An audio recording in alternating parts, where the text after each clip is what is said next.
오늘은 사도 바울이 연보에 대한 이야기를 하고 있습니다. 옛날에는 연보라는 말을 참 많이 썼는데 어느 순간부터 헌금으로 그죠? 바뀌면서부터 연보라는 단어가 그렇게 익숙하지 않는 듯한 그런 느낌을 받고 있습니다. 바울 때도 연보에 대한 고민이 있었더랬습니다.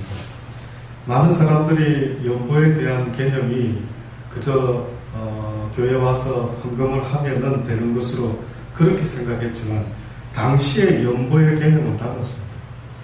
당시에 사도 바울이 지금 뭐라고 시작을 하느냐 하면은 형제들아, 어떤 형제들에게 어느 곳에 있는 교인들에게 이야기하느냐 하면 고린도에 있는 교인들에게 이야기합니다. 고린도 교회 사람들한테 형제들아, 하나님께서 마게도니아 교회들에게 주신 은혜를 우리가 너희에게 알게 하기를 원한다 라고 시작하고 있죠. 마게도니아 교회, 아마 로마의 영토로 아마 BC 역사학자들 148년 이후부터 아마 로마의 영토가 되었는데 그 지역에 어떤 교회들이 있었느냐 하면은 빌립보, 데살로니가, 그리고 베레아 교회, 이 교회들이 바로 지금 마게도니아라고 하는 지역에 아마 있었던 모양입니다.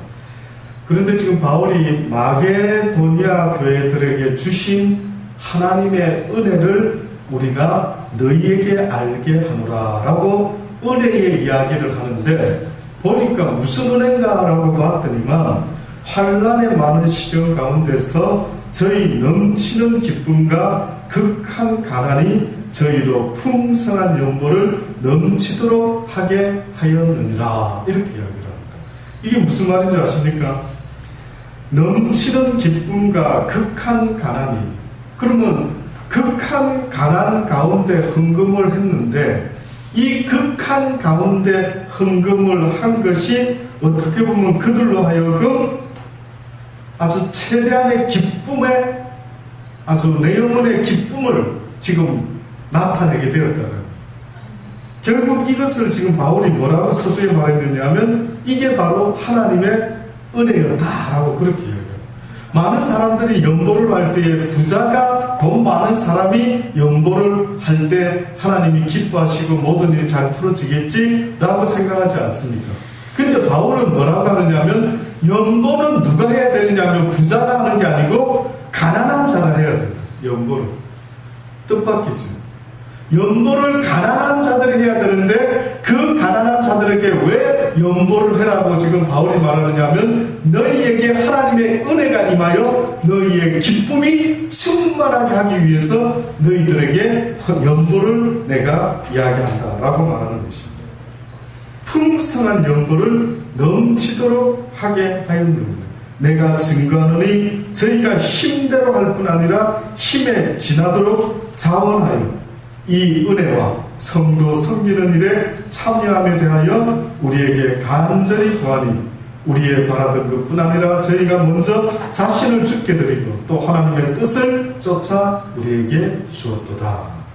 지금 바울이 이렇게 설명을 합니다. 어렵습니까? 이 이야기가? 이 은혜, 어려운 가운데 가난한 이 마게도니아에 있는 교회들이 했던 이 연보는 한마디로 말해서 하나님의 큰 은혜다. 없는데도 연보하고 싶은 마음이 우러났던 것은 참으로 복 받으려고 작정을 시키신 하나님의 은혜가 없이는 그 가난한 자가 연보할 수가 없다.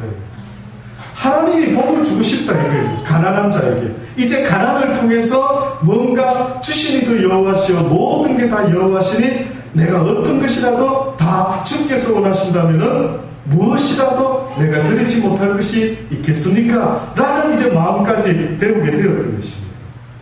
그러니 꼭 어떤 이야기와 똑같습니까? 마가복음 12장 41절로 보면은 어떤 과부가 연보하는 것을 예수님께서 보고 이런 이야기를 하시죠. 예수께서 연보궤에 대하여 앉으사 무리의 연보궤에 돈 넣는 것을 보실세 여러 부자는 많이 넣는데 한 가난한 과부는 와가지고 두렙돈 한 고드란트를 넣는지라. 예수께서 제자들을 불러다가 이르되 내가 진실로 너희에게 이르노니 이 가난한 과부는 연복계에 넣는 모든 사람보다 많이 넣었거든. 과부가 겨우 하루 품삯 정도밖에 되지 않는 돈을 연보에 넣었는데 뚱딴지같이 예수님이 연복계 가까이에 딱 앉으시더니만은요 사람들이 연보하는 것을 이렇게 헌금하는 것을 지켜봤던 거예요. 그런데 보니까 어떤 과부가 연보를 했는데 어떻게 보셨는지 보시고는 이야기하시는 것입니다. 많은 자들은 풍부한 가운데 넣었단다. 그런데 이 과부는 구차함 중에 가난함 중에 아주 자기가 이거 없이는 오늘도 먹을 수 없는 생활비 전부를 내었다라고 그렇게 나왔습니다. 여러분 생각할 때 누가 많이 바친 자일까요? 예수님이 보셨을 때 많음의 기준은 어디에 달려 있습니까? 절대적인 액수에 달려 있습니까? 그 개개인의 형편에 따른 것이었습니까? 개개인의 형편에 따른 것이었습니다. 우리 헌금 함은 어떻습니까? 이렇게 바구니로 되어 있었죠. 근데 호주에 가면은요, 저도 처음에 깜짝 놀랐습니다. 외국 사람들이 다 그런 건지, 저는 딴 나라는 안 가봤는데, 호주에 가면 헌금 바구니가 아니라 헌금 쟁반이 있습니다. 헌금 쟁반이 있습니다. 왜 그 쟁반을 그렇게 놓는 줄 아십니까? 어떤 사람이 헌금을 하고 싶은데, 근데 보니까 자기 형편에는 한 10,000원만 하면 되는 거예요. 근데 해필이면 내가 갖고 있는 돈이 50,000원짜리인 거야. 그래서 나는 이 50,000원은 다 할 수 없고 한 10,000원만 딱 하면 내가 딱 좋겠는데, 그래서 외국에는 교회 연보 그 바구니가 아니라 그런 쟁반같이 된 접시입니다. 나무로 제가 본 그곳은 겉에 나무고 안에 약간 양탄자 같은 게 깔아져 있는 이런. 그래서 처음에 너무 이거 사람들이 다 쳐다보면은 조금 적게 되면은 이거 창피하겠는데 이 무슨 헌금함이 이런 걸 가지고 헌금을 거두지? 이거 너무 부담스럽다. 그랬었거든요. 근데 나중에 제가 알고 보니까 그 사람들은 누가 얼마나 보자라고 해서 그 접시에다가 그렇게 한 게 아니고 10,000원밖에 할 수 없는데, 그럼 50,000원짜리밖에 없다. 그래도 꼭 하고는 싶은데, 그러면 50,000원을 놓고 40,000원을 거기서 거슬러요. 우리 정서에는 뭐 그런 헌금이 다 있을까? 그냥 넣고 말든가 안 내고 말지. 아니요. 그럼 우리는 그렇지만 그네들의 생각에서는 아마 그게 아니었던 거예요. 그게 실제로 프랑스 파리의 어느 교회에서는요, 선교사를 파송하기 위해서 연보를 했다고 합니다. 연보 접시를 이렇게 쭉 돌리는데, 자기 형편대로 이렇게 쭉 돌리면서 연보를 하는데, 어떤 소경된 자 앞에 연보가 이렇게 멈췄습니다. 근데 이 소경된 자가 그 당시 때 돈으로 27불이라는 또 프랑스 돈으로 27불 정도의 돈을 내는 겁니다. 이거 옆에 사람이 다 보는 거예요. 이 사람 얼마 헌금하지? 다 보는 겁니다. 봤더니만은 세상에 그 당시 때 27불 정도면 1년 전기세 값이었어요. 당시 사람이 1년 전기세 값. 사람들이 놀랬지. 어머나, 이 사람 무슨 돈이 많아서 이렇게 헌금을 27불이나 하는가 놀랬다라고요. 그래서 옆에 사람이 슬쩍 물어봅니다. 헌금을 뭐 그렇게 많이 하시네요. 이렇게 물어봤더니만, 뜻밖에도 그 눈먼 사람이 왜 자기가 27프랑이라는 이 헌금을 하게 된가서 잠깐 설명을 하는데, 이렇게 설명하는 겁니다. 저는 사실 눈이 안 보이지 않습니까? 저희 집에는 불을 켤 필요가 없습니다. 그래서 옆집에 물어봤더니만 보통 전기세가 1년에 얼마쯤 나옵니까? 물어봤더니만 평균 한 27%는 나온다고 그러더라고요. 이 사람 마음속이요. 그게 자꾸만 마음에 와닿는 거예요. 그렇다. 나는 하나님의 은혜로 앞을 보지 못하다 보니 전기세 낼 일이 없지 않는가.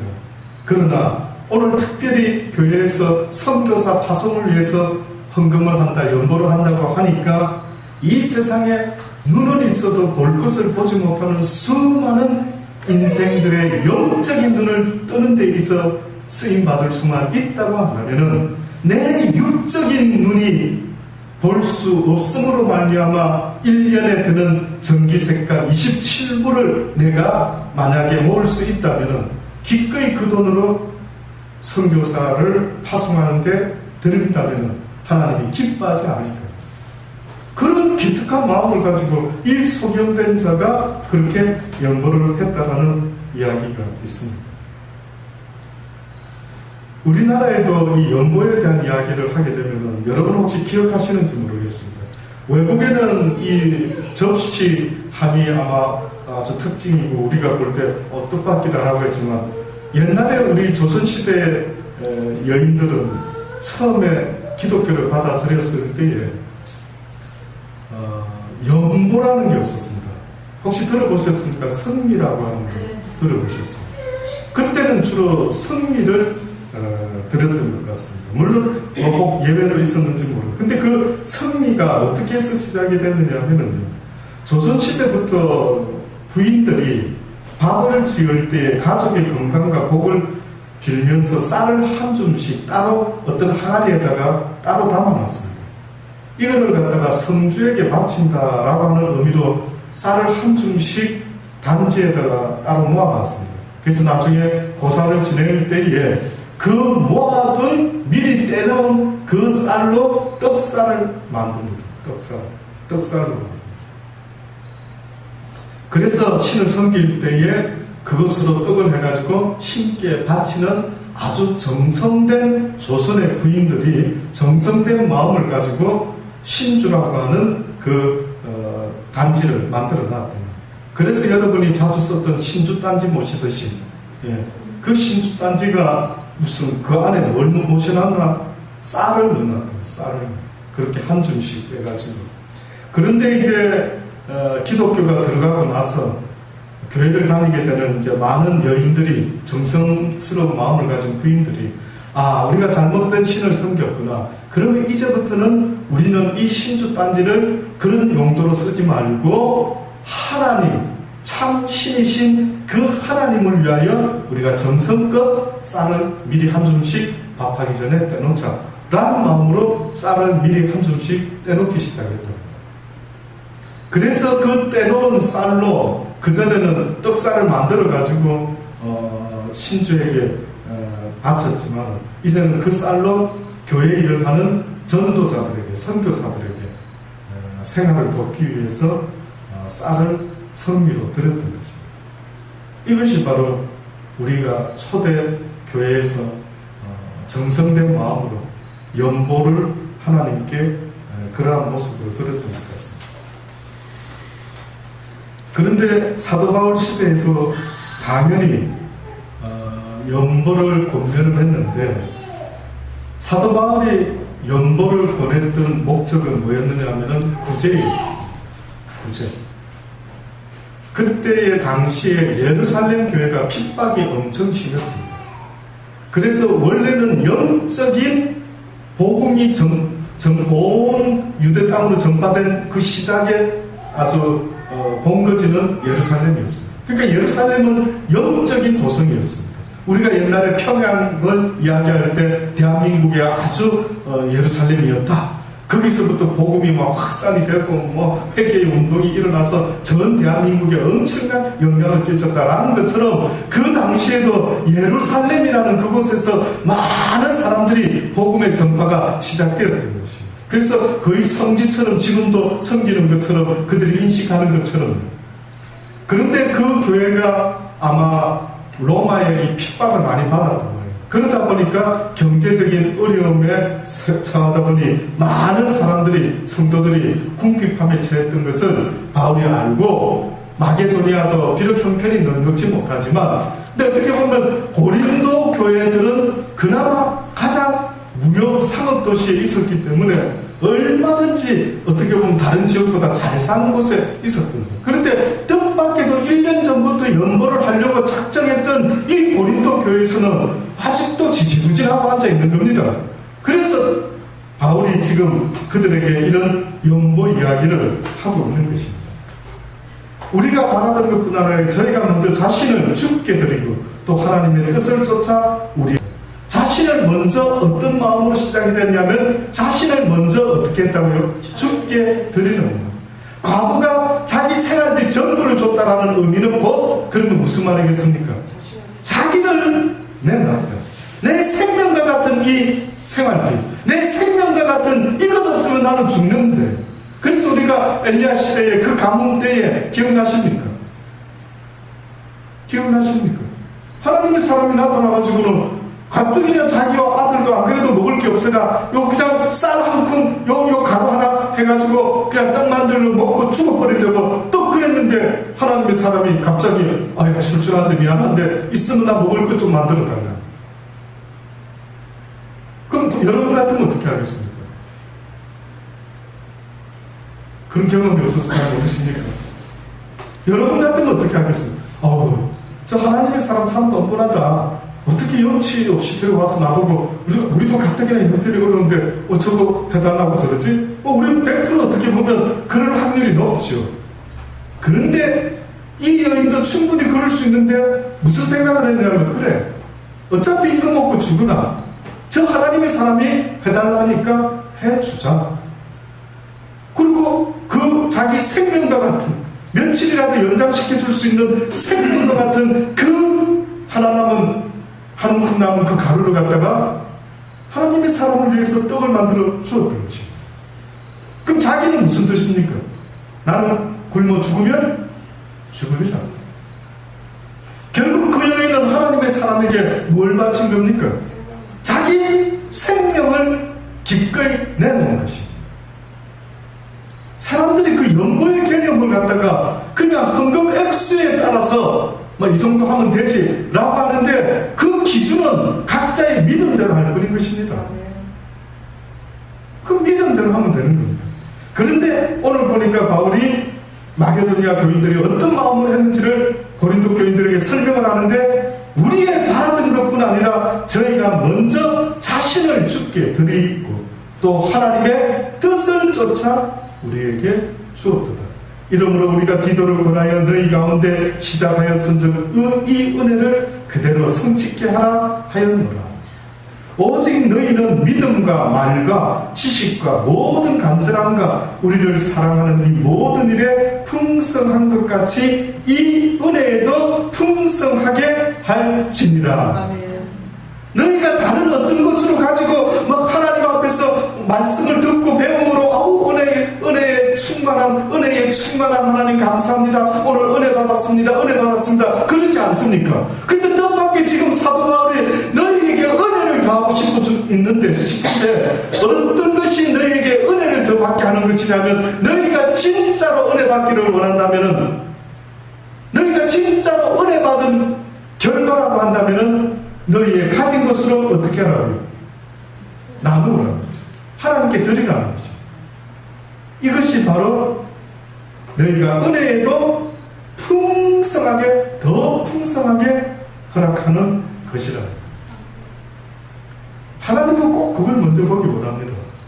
하나님은요, 나 형편 어려운데 나는 늘 이거밖에 안 되는데 그걸 말하는 게 아닙니다.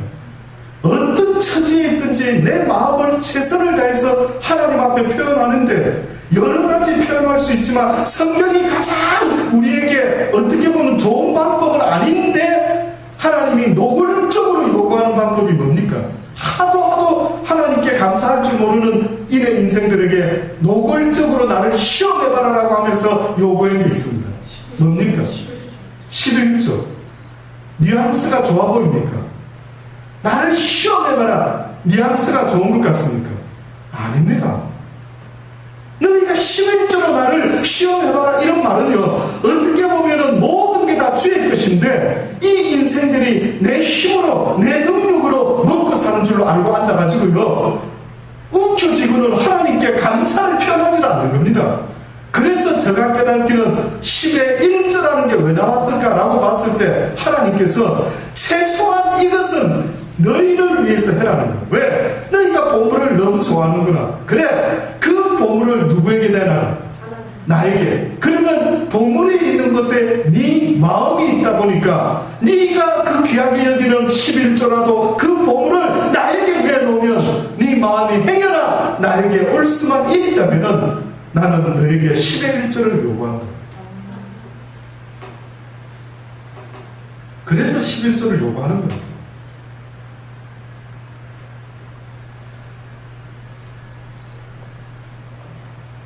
하나님께서는 무엇을 베풀기 위해서 요구하는 것인데, 다시 말하면 하나님은 우리에게 풍성함으로 이 땅과 영육 간의 축복을 분명히 주기를 원하십니다. 근데 공의의 하나님께서 복을 내리시려고 하는데 그 기준을 뭘로 잡으셨느냐 하면 너희가 베푸는 대로 내 축복이 너희에게 넘치게 될 것이다. 아무것도 안 하고 있는 그에게 내 은혜가 똑같이 임하지는 않는다. 네 마음을 먼저 나에게 보여라. 네 식물로 먼저 나를 위해서 던져봐. 그래서 베드로가 뭐랍니까? 주여, 저 부자 청년은 영생을 얻기 위해서 예수님을 따르고자 했는데 그가 가진 게 많다 보니까 네 모든 것을 나누어 가난한 자들에게 나눠주고 나를 따르라 했더니만 저가 따르지 못하나이다. 그러나 우리를 보소서. 우리는 아버지께 주님께서 부르실 때 거물과 배와 모든 것을 버려두고 주를 따르지 아니했나이까. 그래, 맞다. 너희들은 다 버렸지. 이 땅에서 뿐만 아니라 내세에서도 하나님이 주시는 복을 받지 않을 자가 없는 일. 어떻게 보면 우리의 마음을 보기 원하시는 가장 귀한 게 뭘까? 과연 사람들이 가장 귀하다라고 말할 수 있는 게 뭘까? 시간, 정성, 봉사, 많은 것들이 있지만 그 대표적인 딱 하나를 꼽아란다면 여러분 뭘 것 같습니까? 돈입니다. 돈. 그래서 어느 부흥 강사가 옛날에 제가 20대 때인가요? 아직도 기억이 납니다. 그 설교가. 그분이 얼마나 강하게 설교를 그 당시 때 했느냐면 여러분의 지갑이 열리지 않는 한은 여러분의 회개는 없는 것이다. 아닌 것이다. 이해하실 수 있습니까? 동의하실 수 있습니까? 결국은 아무리 믿음이 있다 하나님 할렐루야 내 모든 것 되시는 주여 이렇게 입술로는 고백을 하는데 실제로 내 지갑이 꽁꽁 닫혀 있다라고 하는 것은요, 그것은 입술로만 하나님께 주여 주여 하는 자와 똑같은 모습을 보이는 게, 저도 이제서야 생각해보니 그때 그분이 너무 극단적으로 말하지 않았나 뭐 이런 생각 들었습니다만 지금 생각해보니 인정할 수밖에. 저 역시도 똑같습니다.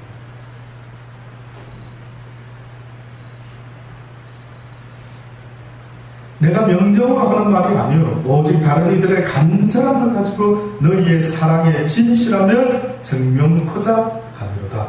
우리 주 예수 그리스도의 은혜를 너희가 알거니와 부요하신 자로서 너희를 위하여 가난하게 되심은 그의 가난함을 인하여 너희로 부요케 하려 하십니다.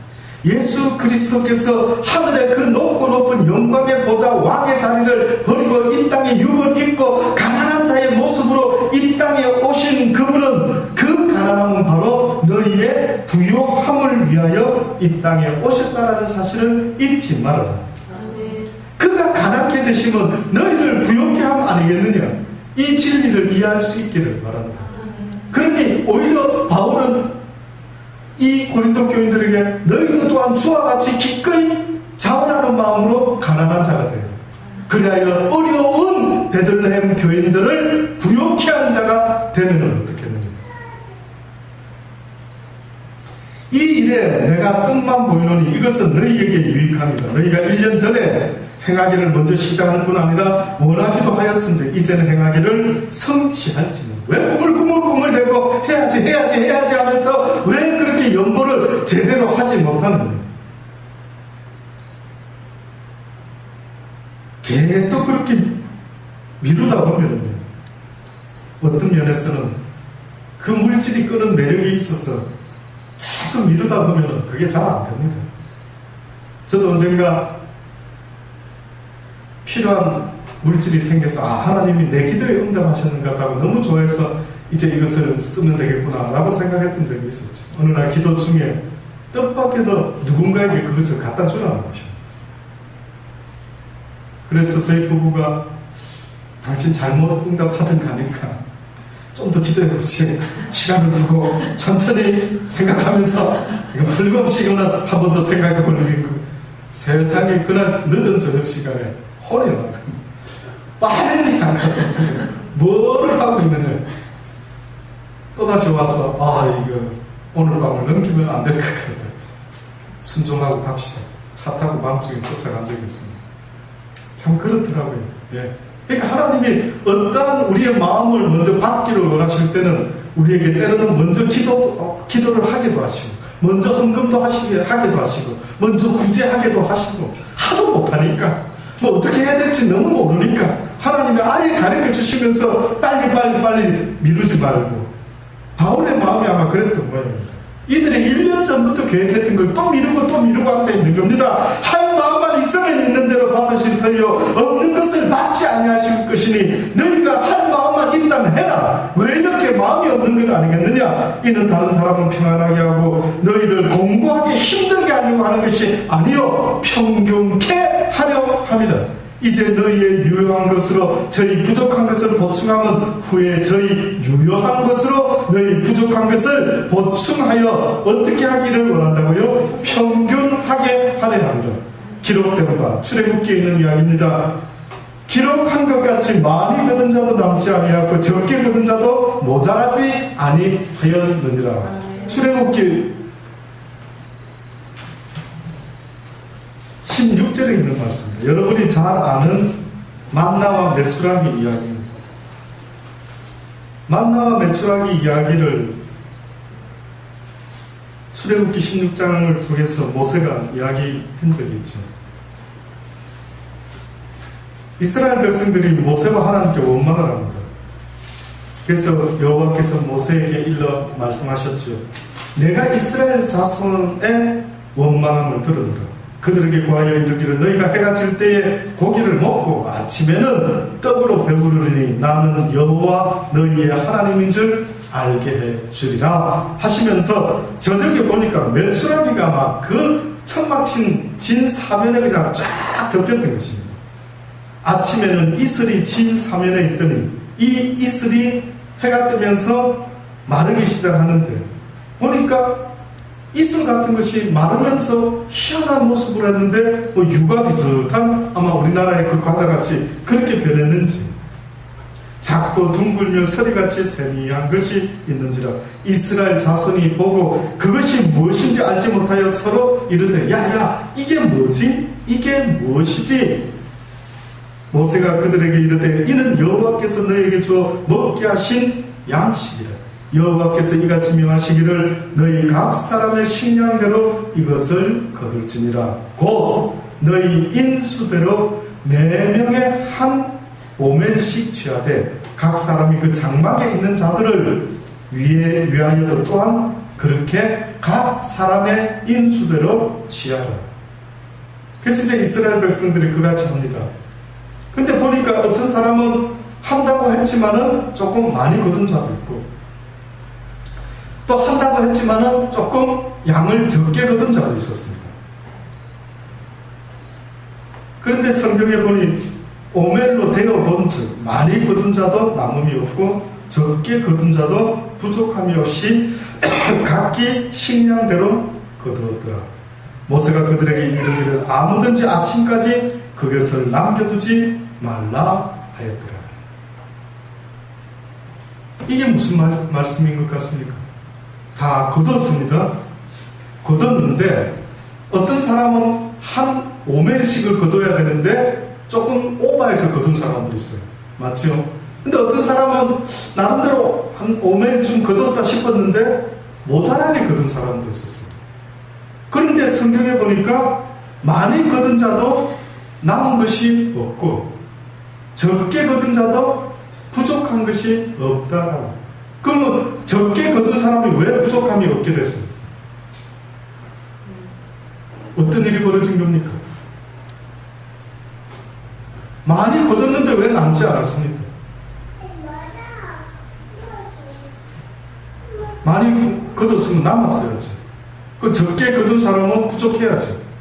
근데 지금 보니까 많이 남은 자도 남음이 없고 적게 거둔 자도 부족함이 없이 각기 식량대로 거두었다. 결국은 많이 거둔 자가 어떻게 했습니까? 적게 거둔 자에게 나누어 줬다.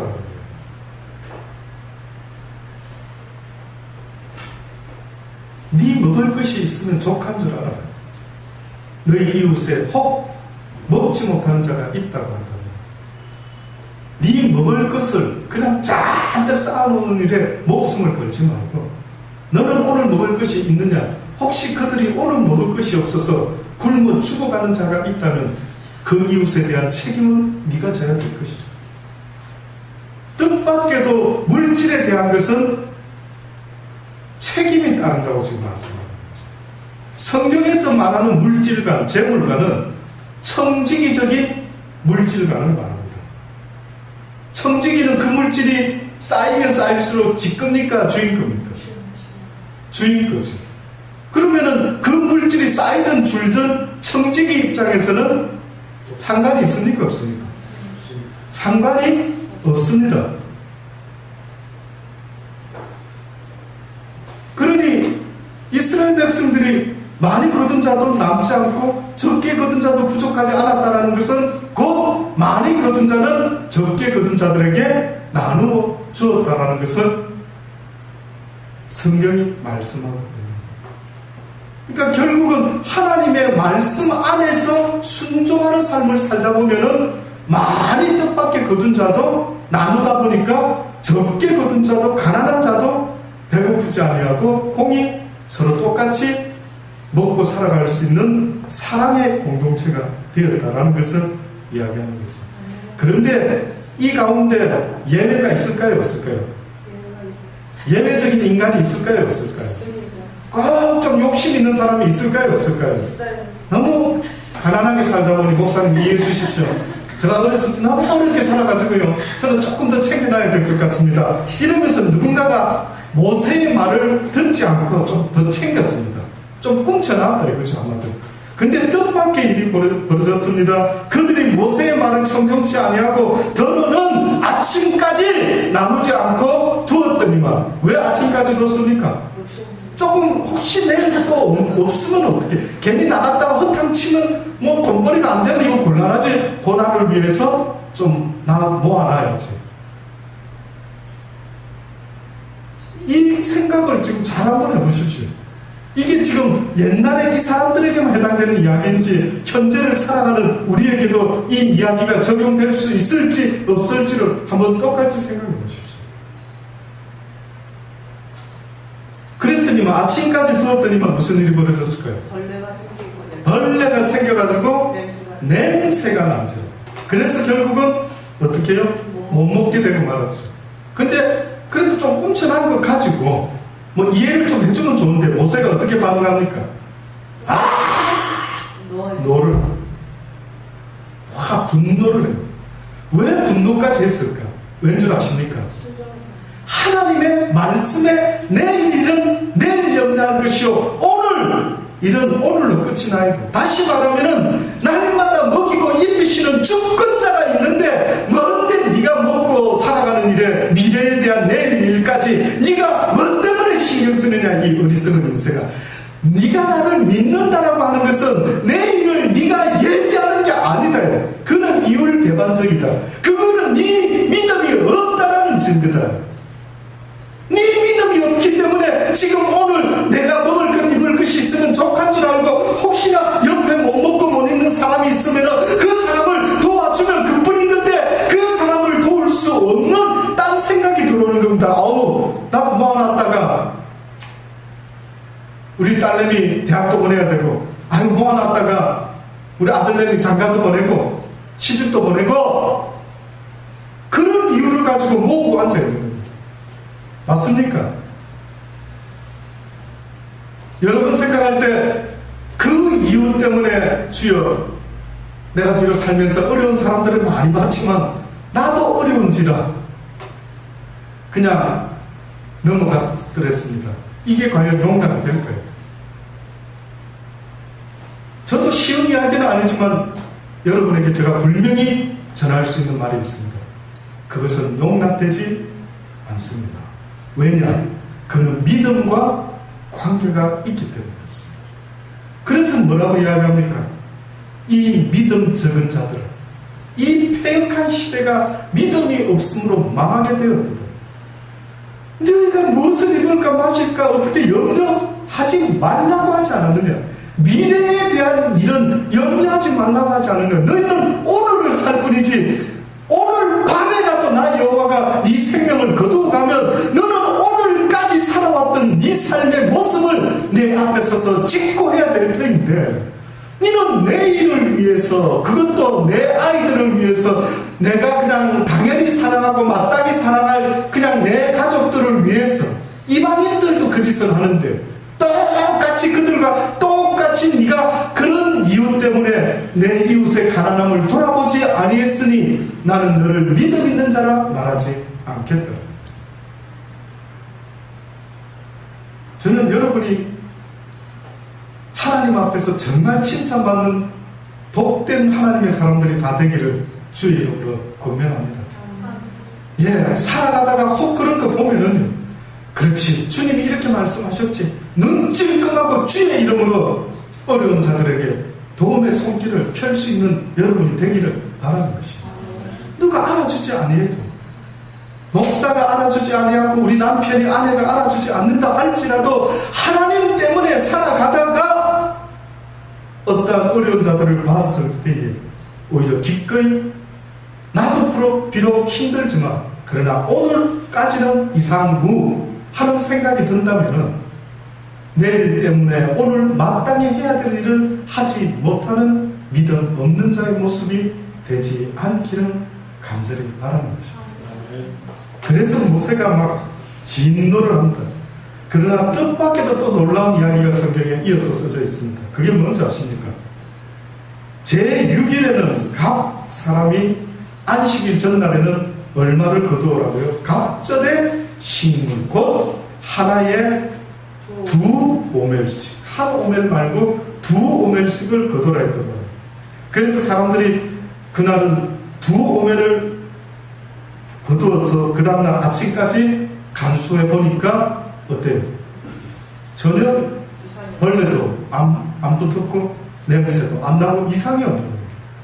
이게 도대체 무슨 조합입니까? 이게 무슨 조합입니까? 모든 걸 누가 책임지신다고요? 하나님이 책임지십니다. 그러니 여러분 생각해 보세요. 먹고 사는 모든 문제가 주의 손에 달렸다고 정말로 믿는다면 여러분은 누구한테 잘 보이려고 했었겠습니까? 하나님한테 잘 보이려고 했었지.